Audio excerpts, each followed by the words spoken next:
Señoras, señores, ¿cómo están? Sean todos bienvenidos. Gracias por acompañarnos. Una nueva edición de Médicos Online aquí a través de TVCAT. Ya saben, la salud, la medicina es la protagonista de los próximos minutos aquí en la sintonía de TVCAT. Vamos a empezar hablando y pensando en los niños, en la salud bucal y concretamente en una buena alineación de unos dientes bien cuidados. A unas edades tempranas serán unos dientes sanos cuando seamos adultos y podamos tener una dentadura fantástica que no nos dará problemas y luego nos las revisamos periódicamente en esas limpiezas bucales con nuestro odontólogo. Justamente con un odontólogo vamos a empezar hoy el programa, es el doctor Itamar Michael Friedlander. Doctor Friedlander, bienvenido y gracias por acompañarnos. Buenos días, muchas gracias. La ortodoncia en niños. Claro, cuando hablamos en niños, primero hay que puntualizar. ¿De qué edades estamos hablando, doctor Friedlander? Nosotros en la consulta tratamos realmente pacientes de 0 a 3 años. ¿De 0 a 3 años? Correcto, eso es la especialidad, o no es una especialidad realmente, pero de odontobebés, que lo lleva a cabo la doctora Ruth Mainé en nuestro centro. Sí. Lógicamente, entiendo que la ortodoncia la dejamos para un poquito más adelante. Sí. Pero el concepto es que primer diente en boca, primera visita al odontólogo. Eso que dice el doctor Friedlander me parece muy interesante, porque el espectador ahora mismo dirá, ¿por qué de llevar yo a mi hijo de 0 a 3 años al odontólogo si esos dientes se le van a caer? Son los dientes de leche y luego saldrán los definitivos. ¿Por qué de llevar yo a mi hijo de 1 año al odontólogo? Cuéntele, doctor Friedlander, porque cuéntele. En ese momento de la vida de los niños, probablemente lo más importante, una de las cosas más importantes es la alimentación. Sí. Y eso está muy relacionado con los dientes, como se entiende perfectamente. Luego, los dientes son la guía de erupción y la guía del desarrollo de los huesos de los maxilares.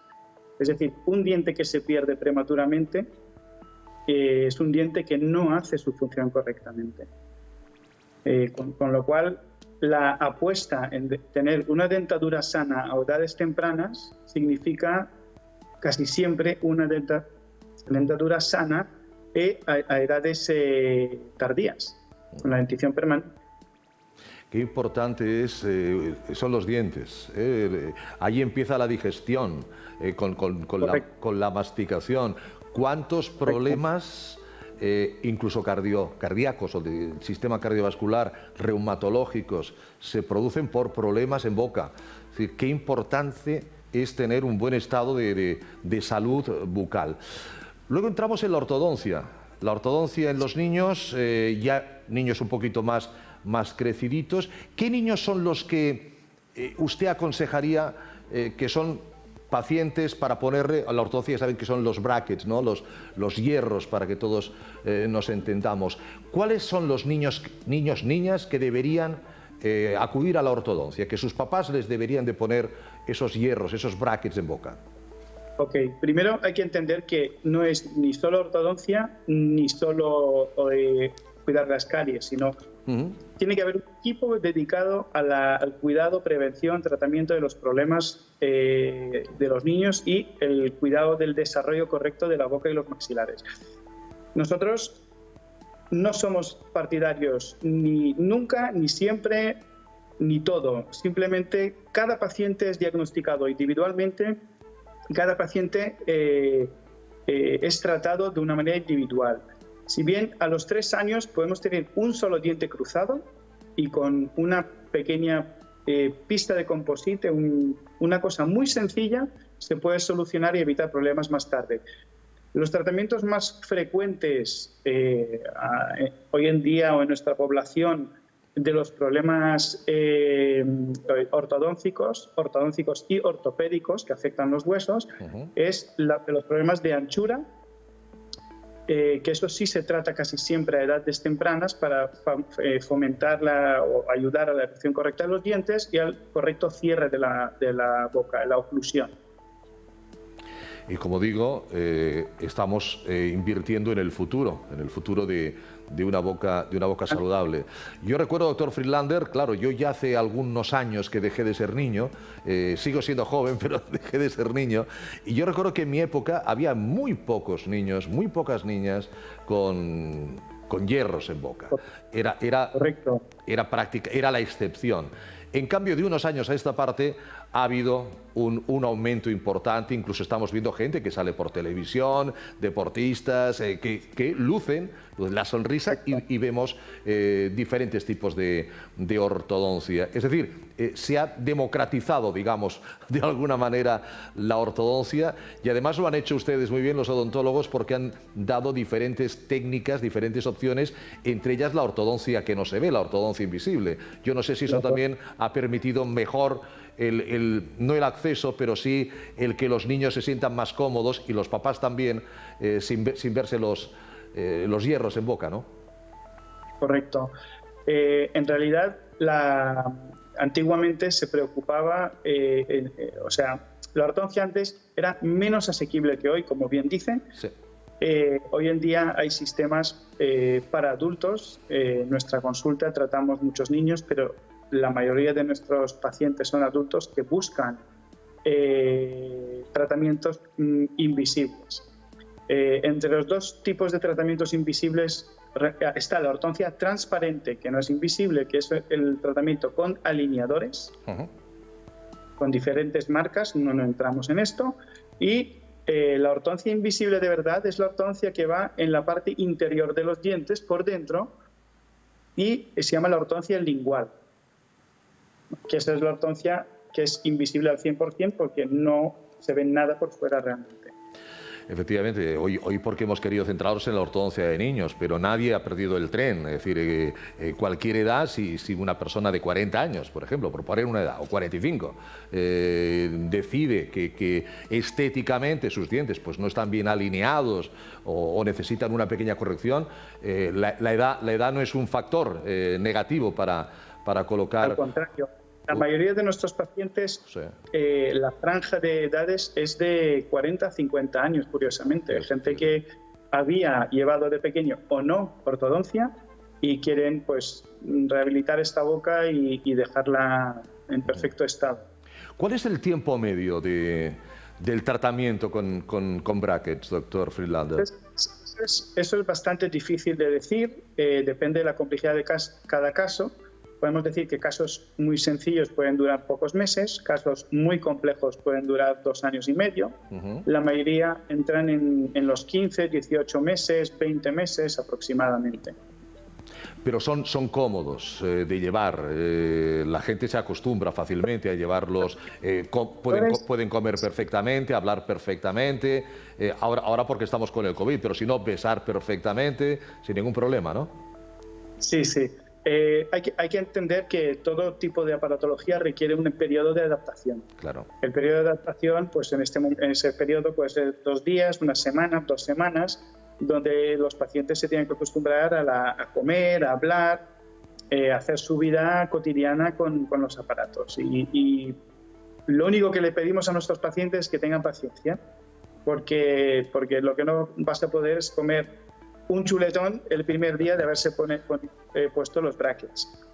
Entonces, también es verdad que el tratamiento con alineadores es bastante más cómodo, bastante más rápido en la adaptación que no con brackets. ¿La ortodoncia la incluiríamos dentro de la estética dental o no? ¿O directamente dentro de la salud dental?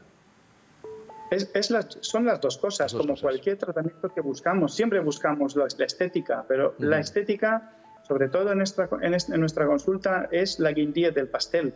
Lo más importante es la función y la salud de la boca. Sin buena función, sin salud, la estética no es duradera. La estética, claro.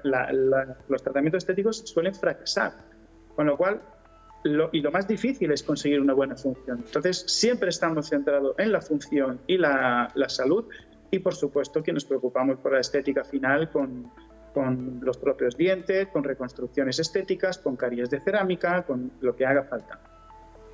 La salud de nuestros dientes, y en este caso la ortodoncia, los niños, aunque también, fíjese lo que decía el doctor Friedlander, que el mayor número de pacientes que tienen en su clínica están entre los 40 y los 50 años. Nunca es tarde si la dicha es buena, como dice el refranero. Doctor Friedlander y Tamar, ha sido un placer tenerle con nosotros. Cuídese mucho. Hasta el próximo día. Hasta luego, Ricardo. Gracias, doctor. Nosotros seguimos aquí inmediatamente con más temas en Médicos Online en TVCAT.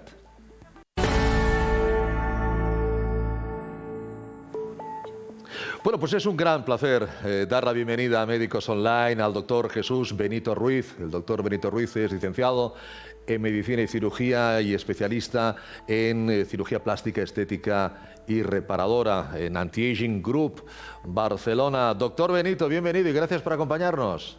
Hola, muy buenas. Doctor, estamos en el año 2021, como usted bien sabe. Estamos ya, no sabemos si viendo el final del túnel de la COVID o no, pero hay una cosa que no falla dentro de la cirugía plástica, estética y reparadora, que son los implantes mamarios. Es el clásico de los clásicos, ¿verdad, doctor?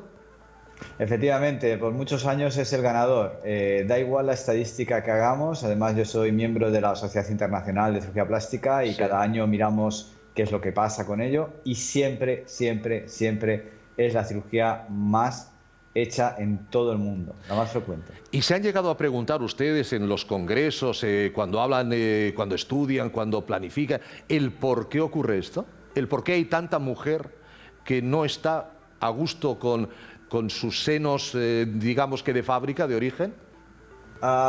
Bueno, en realidad hay muchísimos, pero muchísimos libros publicados, y no por cirujanos plásticos, sino por mujeres. Incluso Humberto Eco tiene un libro sobre la belleza. Y es que la mama siempre ha sido un objeto deseado, no solamente por las implicaciones sexuales que pueda tener. Es que en el arte, en la moda, siempre la mama ha estado en el punto de mira. Y la cirugía, y desde que en el año 63 se descubrió, bueno, se hizo el primer implante mamario, siempre, siempre, siempre ha estado ahí. En realidad habría que preguntar a las mujeres, pero es que es un tema de imagen corporal. Desde siempre la autoestima de la mujer ha venido también relacionada con el pecho. Y no es un tema de decir, bueno, es que es por culpa de los hombres. No, no, es que las mujeres operan porque quieren. Sí. Y ese es un tema muy importante. Efectivamente, no es un tema menor. Fíjese, han pasado casi 60 años de ese año 63 que usted reclama, las pasarelas, la moda. Yo ahora recuerdo a Kate Moss, por ejemplo. Kate Moss, unos senos muy pequeños. Yo entiendo que haya mujeres que si tienen unos senos pequeños quieran tener un implante, quieran aumentar ese tamaño. Pero vuelvo a decir, mujeres que digamos que tendrían un normopecho, que tendrían un pecho más o menos normal, el deseo, porque siempre cuando hablamos de implantes es siempre para aumentar, no para disminuir. Doctor Benito.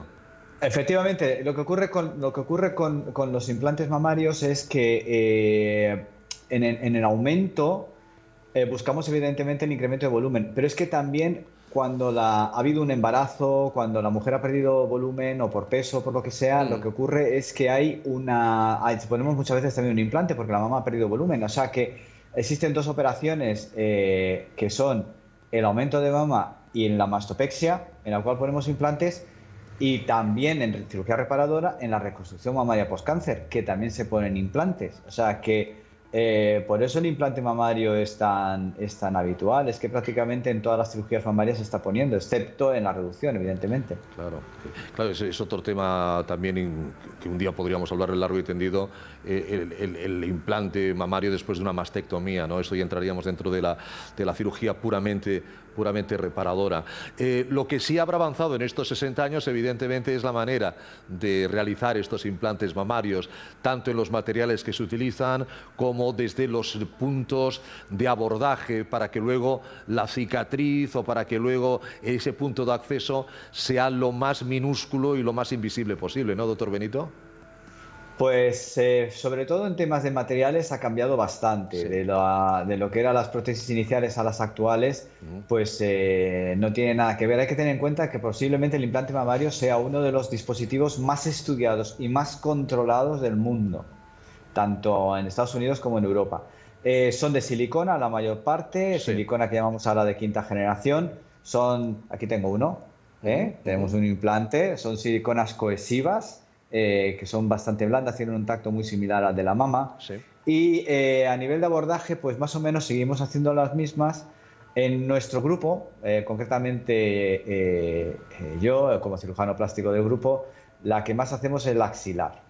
En segundo lugar, hacemos la inframamaria, que es la más popular en términos generales, porque la axilar es un poquito más difícil de aprender. Y finalmente la areolar, por una razón, y es porque a largo plazo la areolar está un pelín más relacionada con contractura capsular. Y eso hace que nosotros siempre prefiramos la axilar porque la cicatriz no se ve, está completamente escondida, está en el hueco de la axila. Claro. Y la submamaria, que está escondida en el surco, y la areolar en tercera posición. También ustedes han de ver lo que hay dentro de esa mama antes de trabajar en ella, y para eso utilizan ecografías, ¿no, doctor? Bueno, nosotros usamos la ecografía antes, pero sobre todo después, porque el implante mamario se ha de seguir. Es decir, hace ya por lo menos, pues yo diría que 10 años que tengo un ecógrafo a mi lado. Lo uso en todas las pacientes que controlamos, porque me da mucha seguridad, me permite ver lo que hay dentro. No soy Superman, con lo cual no tengo rayos X para ver lo que está pasando detrás de la mama. Así que con un ecógrafo es como la ventana indiscreta que me permite ver qué es lo que está pasando dentro, si hay líquido o no hay líquido, si hay rotura o no hay rotura. Así que el ultrasonido para mí es una herramienta fundamental y hacemos el seguimiento a todos los pacientes. No solamente eso, sino que además las pacientes necesitan controlarse por lo menos cada 2 años los implantes. ¿Por qué? Y nosotros lo hacemos cada 2 años. ¿Por qué? ¿Por qué? Pues porque el dispositivo, especialmente a partir de los 5 años y sobre todo a partir de los 10 años, hay un mayor riesgo de rotura. Por desgaste, sencillamente, por edad del implante. O sea, el implante no es para toda la vida y eso hay que tenerlo muy claro. Puede ser para toda la vida, que es distinto. Es posible que ese implante sea para toda la vida, pero hay que contar con que no. Y por eso hay que hacer una ITV, hay que mirarse el implante, ver cómo se está. Si el implante está bien, sigues con tu implante. Si no está bien, se ha de cambiar. Entonces, los implantes, como pasa con todas las cosas en este mundo, se desgastan. Claro.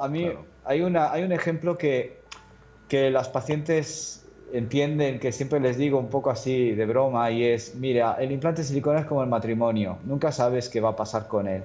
Entonces, cuando te casas con el implante, también tienes que pensar que en algún momento de tu vida tengas que cambiarlo. Y cuando llega el divorcio del implante, en este caso siguiendo el símil, la solución que es quitar y poner, así de fácil, doctor Benito, o algo más complejo. Bueno, se puede quitar y poner, eso depende, eso sí que hay que negociarlo mucho con la paciente, porque evidentemente las pretensiones o las expectativas que tiene una mujer a los 20 años no es lo mismo que a los 30, a los 50 o a los 60. Así que ahora pensar que estamos poniendo implantes en pacientes bastante jóvenes, así que tenemos por delante a lo mejor 40, 50, 60 años de vida. ¿Qué pasará a los 50? No lo sé, a lo mejor ya he tenido hijos, a lo mejor no quiero tener más implantes o tener la probabilidad de tener que volverme a operar y cambiarlos cuando tenga 70. Así que eso se pacta. Pactamos si ponemos un implante otra vez o en algunos casos lo quitamos o hacemos otras cosas, como por ejemplo a lo mejor hay que hacer una mastopexia o a lo mejor sustituimos el implante por grasa. Y ponemos grasa, no se consigue el mismo volumen, pero se consigue una mama pequeña y natural. Así que siempre es una negociación y una manera de que entienda, es decir, qué expectativas tenemos, si tenemos que cambiar el implante y qué opciones tengo. Y también qué quiero para mi mamá. Claro. Me gusta que hable de negociación, me gusta que hable de pacto, porque entiendo que eso es lo primero que tiene que hacer el cirujano plástico y es lo que hará el doctor Benito cuando por vez primera una paciente que nueva, digámoslo así, que no había estado antes en su consulta, va y le pregunta, doctor Benito, quiero aumentarme el pecho y a lo mejor no sé si todavía se estila, quiero un pecho como fulanita de tal. Y van con la fotografía. Y usted, que evidentemente lo que ha de mirar es una estética del cuerpo, que el cuerpo sea lo más armónico posible, por eso es cirujano estético, imagino que tiene que, según la petición de la paciente, plantearle que a lo mejor pues sus objetivos son demasiado exagerados o demasiado limitados. No lo sé, si ahí también tiene que empezar el pacto ya desde la primera visita.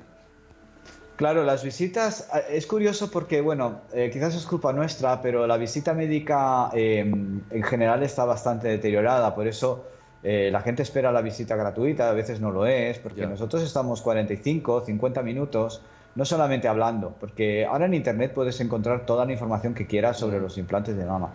El objetivo de la visita es hacer una negociación en cuanto a las expectativas que tiene la mujer, lo que se le puede ofrecer, porque a la mama en el fondo le da igual lo que le pongas. Tú le vas a poner un implante del tamaño que sea y va a aumentar, va a aumentar, porque ese implante le va a hacer que esa mama tenga 2, 3, 4 centímetros más de proyección.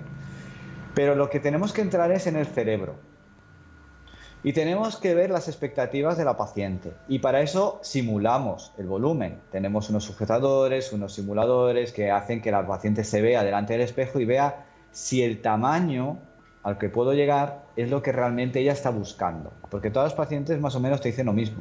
Claro. Quiero un resultado natural, que se me note, pero que no se me note.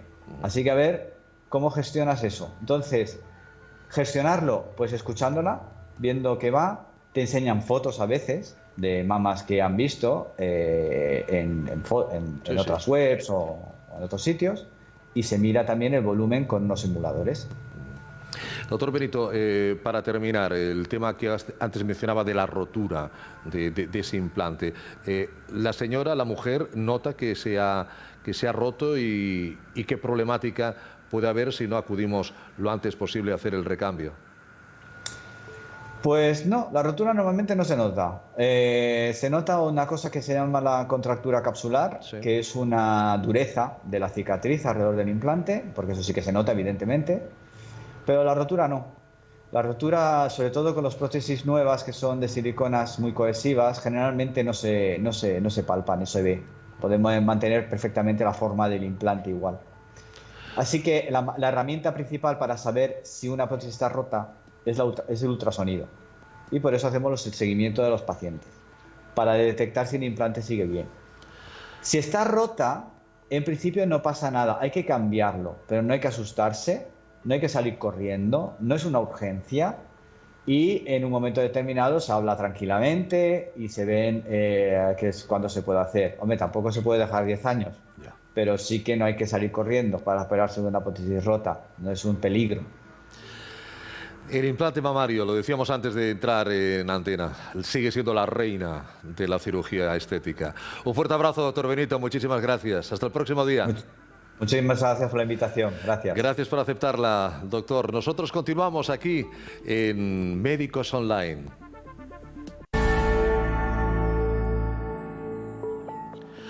La epilepsia va a ser la siguiente protagonista aquí en Médicos Online. Vamos a hacerlo de la mano de todo un experto, gran experto, el doctor Alexandre Gironell, que es neurólogo, es jefe clínico de la unidad del Departamento de Neurología de Patologías del Movimiento del Hospital de Sant Pau de Barcelona. Parkinson y otros temblores esenciales. Doctor Gironell, bienvenido y gracias por acompañarnos. Muchas gracias a ustedes por invitarme. Un placer tenerlo con nosotros, doctor. El temblor. ¿Qué es el temblor? ¿Por qué se produce el temblor? Y fíjese que yo me estoy dirigiendo a las manos y no necesariamente tendría que dirigirme a las manos, pero es donde todos entendemos más donde hay temblor en el organismo. ¿Es muy frecuente el temblor en las personas, doctor Gironell? El temblor la definición es un movimiento rítmico oscilatorio de una parte del cuerpo, rítmico, regular. Sí. Todos tenemos temblor, todos. Pasa que es microscópico y no lo podemos ver a simple vista. Pero si nos tomamos un estimulante, un activador, como varios cafés, un Red Bull, estamos muy estresados, etcétera, veremos cómo este temblor que tenemos todos aparece y es visible. Sí. Estamos nerviosos, tenemos temblor. Es el temblor fisiológico o normal que todos tenemos en situación de estrés o de exceso de activación. Como enfermedad, el temblor está presente en varias enfermedades. y se calcula que el 5% de la población de más de 60 años tiene algún tipo de temblor. O sea que es bastante frecuente este síntoma. Claro, pero una cosa es tener temblor y otra cosa es que ese temblor incapacite, ¿no? Que ese temblor pueda provocar pues, una alteración en la vida de esa persona, en la sociabilización de esa persona. ¿En qué momento, doctor Gironell, un temblor deja de ser algo molesto a convertirse en una enfermedad? Pues mire, es muy simple. Empieza a molestar en las cosas cotidianas del día a día.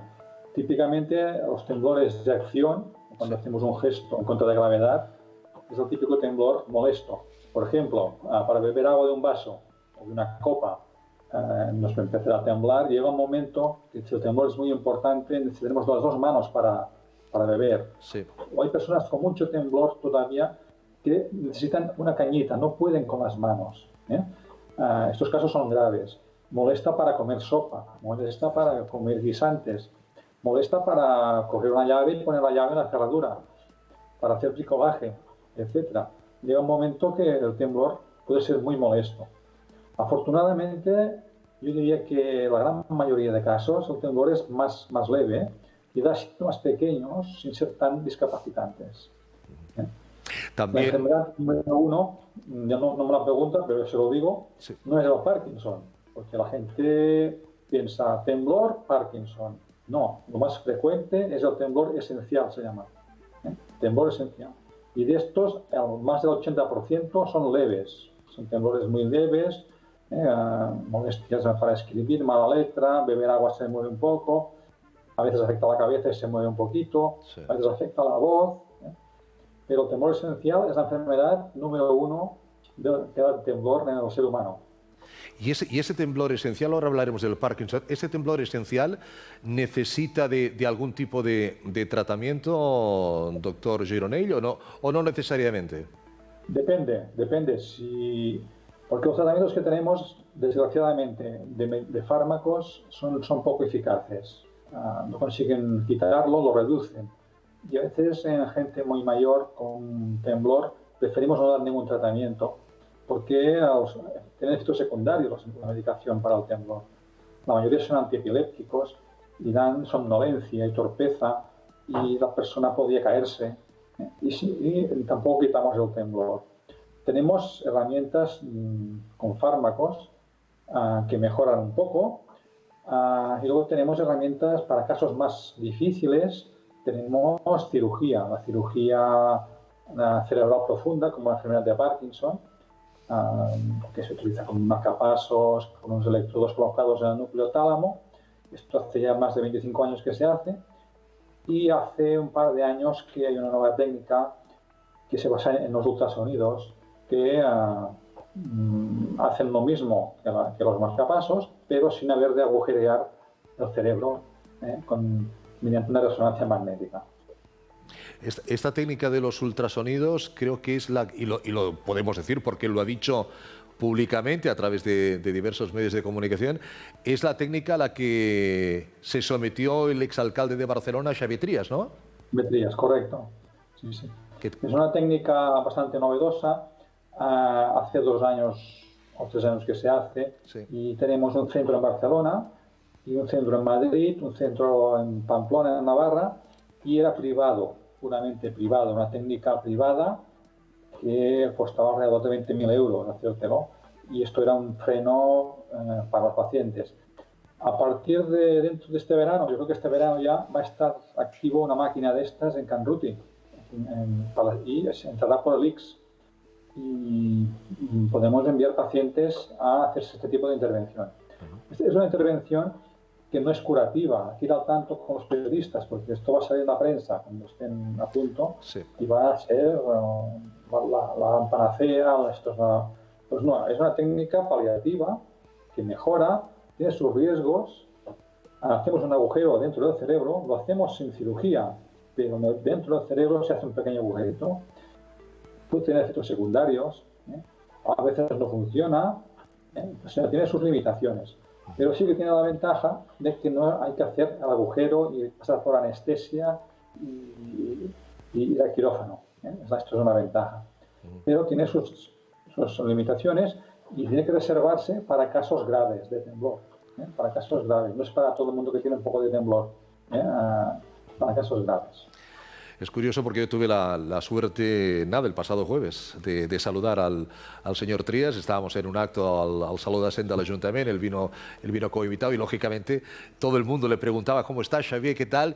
Y él estaba encantado, decía que estaba fantásticamente bien y que ojalá se lo hubiera podido hacer antes, qué duda cabe.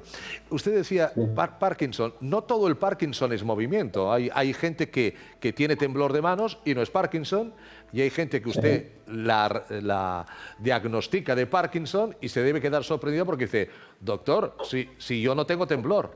Puede suceder, ¿verdad? Sí, correcto. Eso se ha estudiado y se considera que de cada 10 pacientes con Parkinson hay 3 que no tienen temblor. 3 sin temblor. El Parkinson, el síntoma número 1 no es el temblor, es la lentitud. Es la lentitud para levantarse, para caminar. Esto es el Parkinson. Luego tienes un temblor, pero no todo el mundo tiene temblor. El temblor número 1, ya digo, la enfermedad número 1 es el temblor esencial.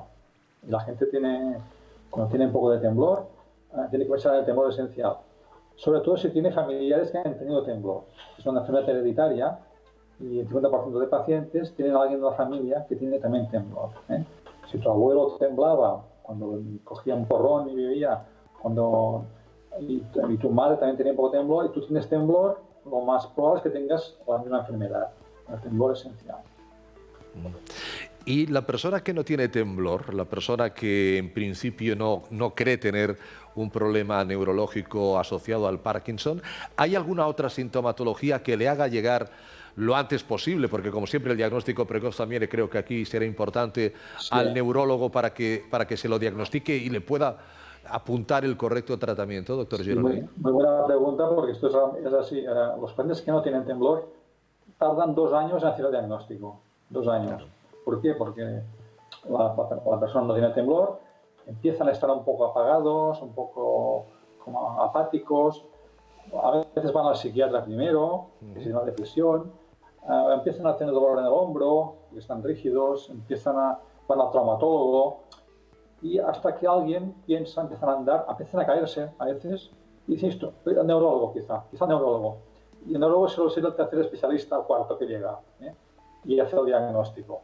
Pero es habitual esto, porque no hay temblor. El temblor es un signo, es muy visible, claro. Y rápidamente se va al médico y se consulta, claro. Y se va al neurólogo.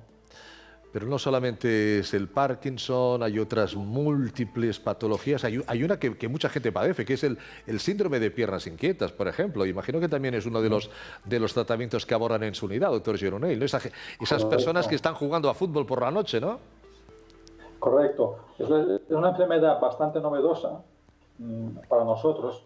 Hace unos 25 años que se habla de ella, y es porque antes se desconocía y se hablaba de que tener mala circulación. Sí. Mi madre tiene mala circulación. Entonces es una enfermedad muy curiosa porque da unas molestias. Básicamente, cuando se pone el sol, a partir de las 7 o 8 de la noche, curioso. No antes, y en la cama. Y con esa situación, la persona no se puede estar quieta, sentada en un sillón. Se le tiene calambres en las piernas y se tiene que levantar. Se tiene que levantar y moverse para que se le pase. Incluso se pone en la cama y se tiene que levantar. Esto tiene un tratamiento muy eficaz, pero muy eficaz. Es una pastillita por la tarde, por la merienda, y se van los síntomas. Esto sí que es importante saberlo. Aquí sí que tenemos un tratamiento súper eficaz. También es hereditario. Es muy habitual en la familia. Mala circulación. Mi abuela tenía mala circulación. Era unas inquietas. Bueno, atención, es hereditario. Lo ha dicho 2 veces ya el doctor Gironell. Es decir, si hay en la familia abuelitos, papás que tienen alguna problemática de trastornos del movimiento, hay que ir al neurólogo para buscar la solución lo antes posible, antes de que aparezcan, evidentemente, esta molesta sintomatología. Con el doctor Gironell a mí me gustaría seguir hablando otros días porque también aplica la hipnosis y de una manera muy apasionante, muy interesante. Sí, y hace unos 11 años que lo hacemos, sí. Hace unos 11 años. Ahora estamos en Creu Blanca y somos un equipo de psicólogos, un psiquiatra, y utilizamos hipnosis para trastornos que llamamos funcionales, neurológicos funcionales. Son síntomas neurológico, sino una causa evidente, con todas las pruebas normales y que sin ningún tratamiento que funcione, y el origen está en la mente de las personas, y por solo algún problema previo, algún trauma, algún desencadenante, y ocasiona estos síntomas que mediante la hipnosis podemos intentar revertirlos. Pues seguiremos hablando, doctor Gironell, seguiremos hablando porque hay temas realmente muy apasionantes. Muchísimas gracias, doctor Gironell, Alexandre Gironell, neurólogo, por haber estado con nosotros. Cuídese mucho. Gracias a vosotros. Gracias, doctor. Aquí estamos en Médicos Online, aquí estamos en TVCAT, seguimos.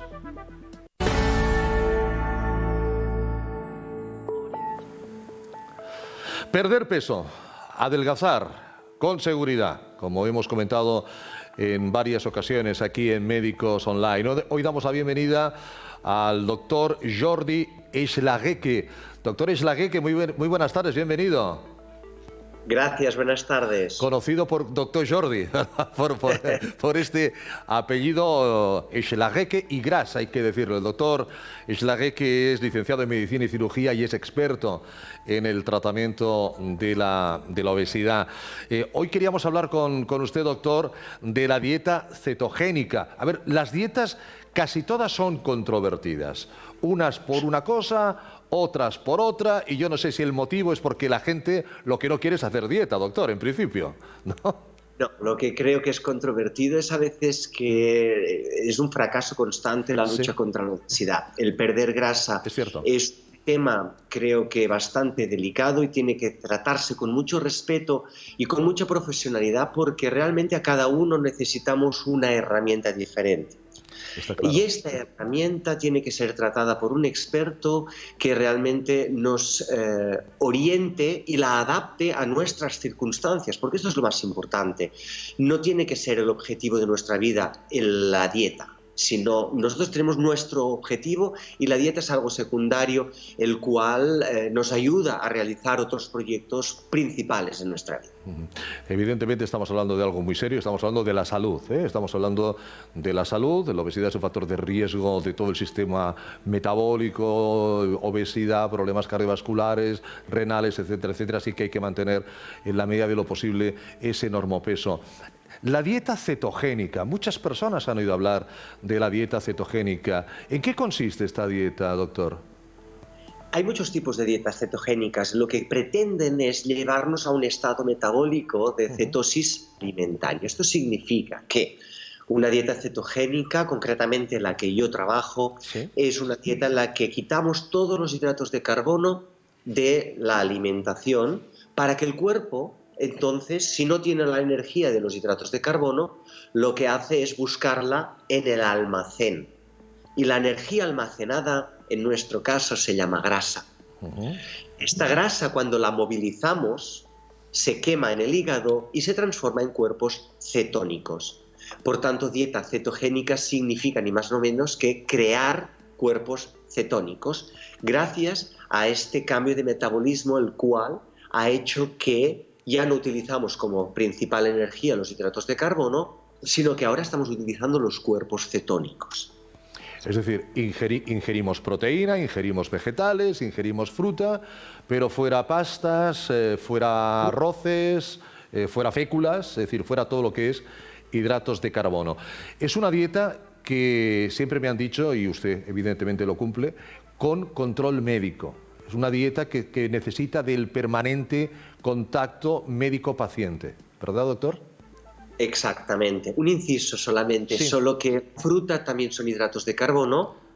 En este caso también los tendremos que quitar, porque cuando quitamos la fruta mucha gente le cae una lágrima, ¿no? Porque le gusta mucho y lo disfruta, pero realmente el beneficio obtenido es muy superior y compensa esta falta de estos alimentos temporales. Este pequeño esfuerzo, digámoslo así. Exacto, pero temporal, remarquemos que es temporal. Entonces, lo que hacemos es tomar estos productos que son una proteína que vienen limpios de grasas y de hidratos de carbono. Son cosas que no encontramos en la naturaleza.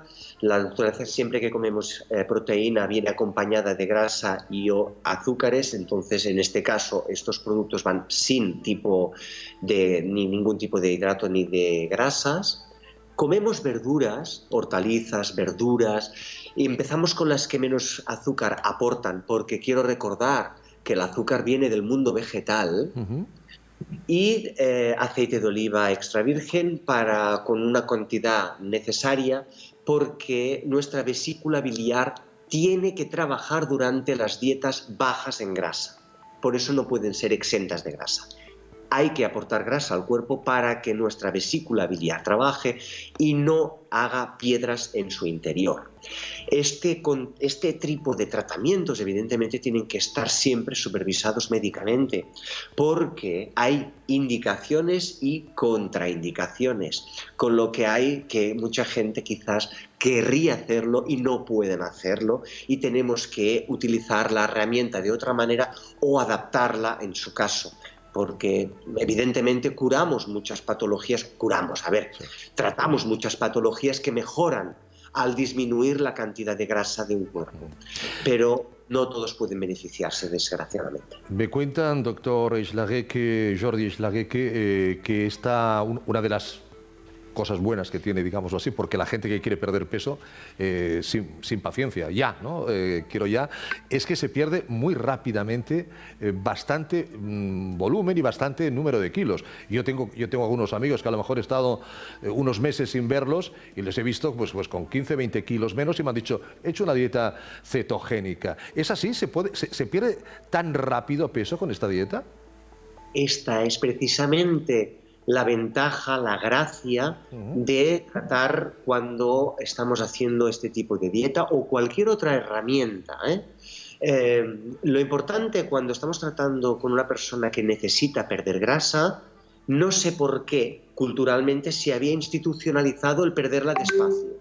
Cuando algo molesta, realmente tenemos que quitarlo inmediatamente, no podemos dejarlo constantemente de esta manera. Por tanto, si la perdemos rápido, mejor. Y esto lo avala los diferentes estudios científicos, ya que están determinando que cuando una persona pierde peso de manera rápida, pierde más y lo controla mejor a lo largo del tiempo. Y tenemos estudios de incluso hasta 8 años.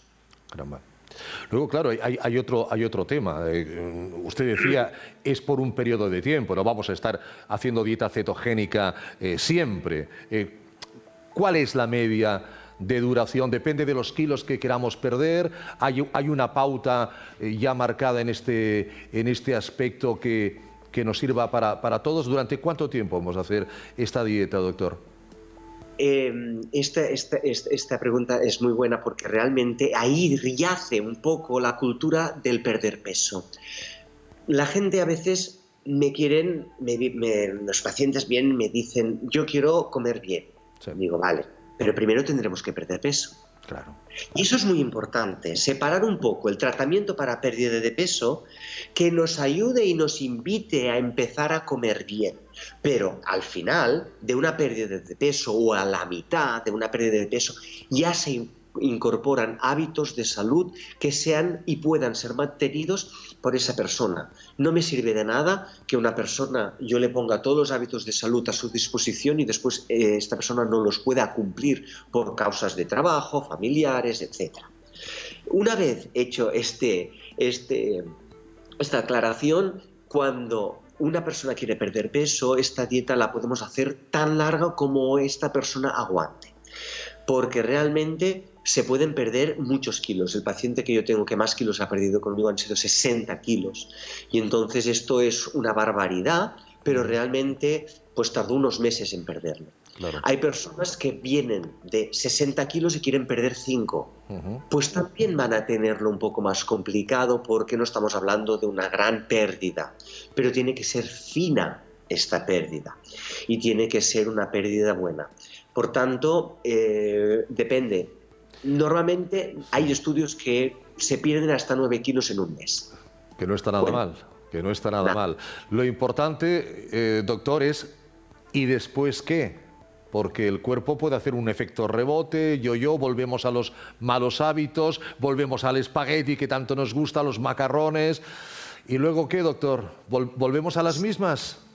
Yo siempre digo lo mismo, perder peso y mantenerlo. Aquellas personas que me vienen para perder peso por un objetivo concreto en el calendario para después seguir haciendo otras cosas que no son las convenientes, no me gusta tratarlos porque realmente me siento incómodo. Claro. En cambio, cuando en la primera consulta ya hago un poco de anamnesis, de historial de hábitos también, entonces ya veo por dónde van los tiros. Y lo que intento después de la pérdida de peso es que se mantengan con unos hábitos que no eran los propios de antes. Gracias a este cambio de hábitos hay mucha gente que se está 2, 3 años, 4, 5 manteniéndose en un peso mucho más correcto que el que habían venido. Y estoy hablando de una diferencia de unos 20 kilos. No es lo mismo ondular aquí arriba con un peso alto que ondular con unos 3, 4, 5 kilos de más o menos aquí abajo, en un peso inferior. La dieta cetogénica. Doctor Jordi Eslagueque, muchísimas gracias por habernosla contado. Ha sido un placer y espero volver a saludarle dentro de poco. Espero que sí, el placer ha sido mío. Muchas gracias. Gracias, doctor Jordi, un fuerte abrazo. Aquí seguimos, y ya saben, estamos en TVCAT. Gracias por acompañarnos, gracias por compartir con nosotros Médicos Online.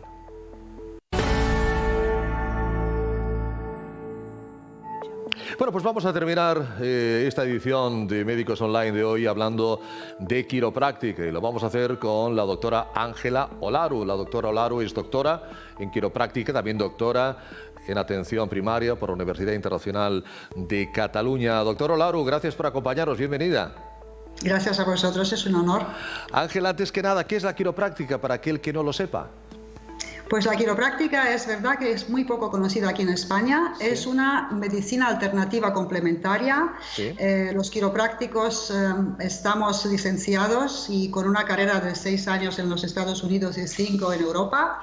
Es una carrera superior y los quiroprácticos, pues la carrera empezó en el inicio del siglo XX en los Estados Unidos. Se conoce en todo el mundo anglosajón. De hecho, en los Estados Unidos, Canadá, Nueva Zelanda, se utiliza como tercera profesión sanitaria más conocida y después de la medicina alopática y de la odontología. Mucho menos conocida en Europa. Nos ayuda en muchas patologías y una de ellas en el ajuste de la columna vertebral. ¿No es cierto, doctora? Pues es verdad que nació como su enfoque principal es la columna. ¿Sí? Por otro lado, hay una diferencia importante entre lo que hacemos los quiroprácticos y lo que promovemos, porque el enfoque del quiropráctico es como el del dentista, el cual intenta hacer que los pacientes no pierdan las piezas dentales, que vayan haciendo profilaxis.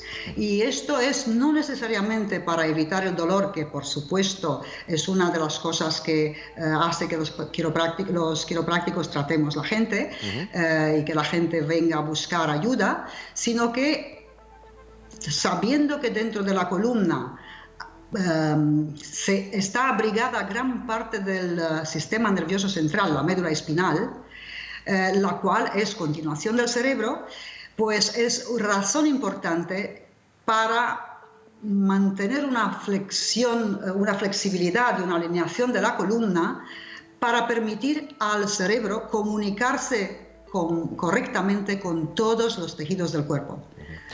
Esto hace que el sistema nervioso, comunicándose correctamente, todo funcione mejor. ¿Quién necesita hacerse una revisión de las que usted está comentando? Porque además la columna vertebral puede tener artrosis, la columna vertebral tiene hernias discales, tiene dolor, como mencionaba muy bien la doctora Olaru. ¿Quién debería hacerse esas revisiones y por qué, doctora? Pues le diría que todo el mundo. Y le diría que no hay ningún... Igual que los dentistas o parecido a los dentistas. Si tú llegas al dentista a los 46 años y nunca has pasado antes por un dentista, seguramente encontrará muchas caries y muchos otros problemas. Si llegas al quiropráctico pues a los 40 o pasado años, probablemente tendrás ya artrosis, discopatías y otras patologías relacionadas con un mal funcionamiento y mala alineación de las vértebras. Seguro que sí. Esto se podría corregir de manera tempranil. Se podría corregir desde cuando nacemos. En realidad, la primera subluxación, llamamos subluxación una desalineación vertebral, se produce normalmente durante el parto. Y por desgracia se desconoce completamente o casi completamente en la otra medicina.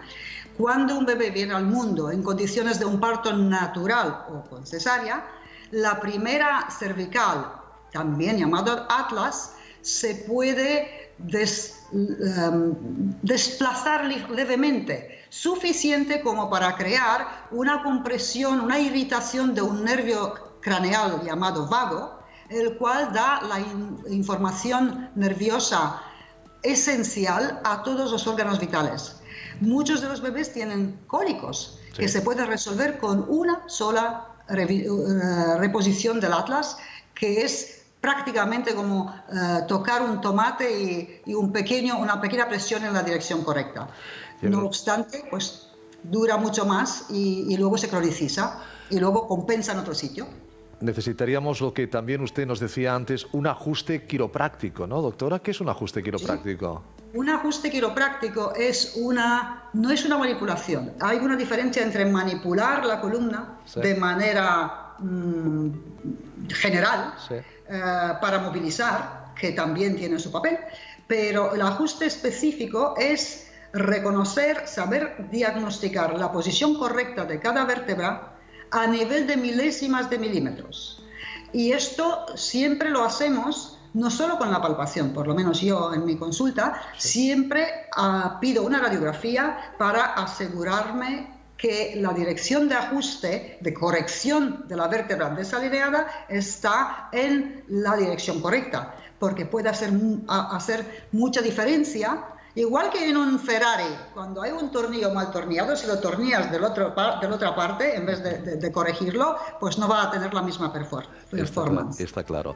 También me ha llamado la atención, doctora Olaro, Ángela, que ahora que tanto se habla del sistema inmunitario, ¿no?, por el tema de la COVID, hay una relación directa entre columna vertebral y sistema inmunitario, ¿verdad?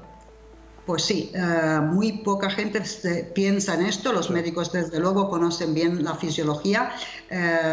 Es evidente que el sistema nervioso está, y hay muchos estudios a favor de este tema, o sea, en los últimos 2 decenios se han hecho múltiples estudios que han demostrado que hay una conexión directa y muy necesaria entre el sistema nervioso y el sistema inmunitario. Como decía antes, el sistema nervioso está abrigado por el cráneo y la columna. No hay otro sistema nervioso central. Ahí está la centralita. Este sistema nervioso necesita comunicarse correctamente y se comunica continuamente con el sistema inmunitario a través de señales nerviosas y también a través de unas proteínas que son unos parámetros químicos, unas moléculas, mejor dicho, las cuales pues indican si hay necesidad de adaptabilidad, y los dos hacen una tarea común de adaptabilidad, o sea, de adaptarse al cambio del ambiente y frente a un agresor. Siempre trabajan juntos. O sea, cuanto más alineada está la columna, mejor comunicación entre el sistema nervioso y el sistema inmunitario. Por eso también los deportistas acuden al quiropráctico. Eso es otro tema. El deportista es como, siempre decía antes, como los coches de carreras. A nadie se le ocurriría hacer una carrera con un Ferrari o yo qué sé, un McLaren, sin pasar por el box regularmente. Claro. Y mucha gente tiene este mito, es una falsa creencia de que si hago deporte, que es muy saludable, por supuesto, no necesito nada más porque si no me duele estoy bien.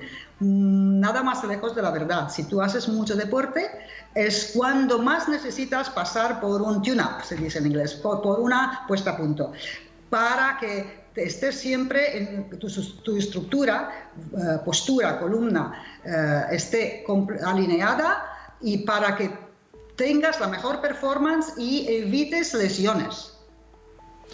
Pues yo, doctora Ángela Olaru, le agradezco muchísimo su tiempo porque nos ha permitido hacer una introducción a la quiropráctica, una gran desconocida y una gran ayuda para nuestra salud y para nuestra calidad de vida. Ojalá tengamos la ocasión de ir profundizando en algunas patologías en concreto. Muchísimas gracias, doctora, ha sido un placer. Cuídese mucho. El placer ha sido mío y muchas gracias a vosotros. Muy amable, Hasta luego. muy amable. Con la quiropráctica, a la cama no tira sin saber una cosa más. Ponemos punto y final a esta edición de Médicos Online. Gracias, como siempre, por acompañarnos. Sigan en la sintonía de TVCAT. Buenas tardes.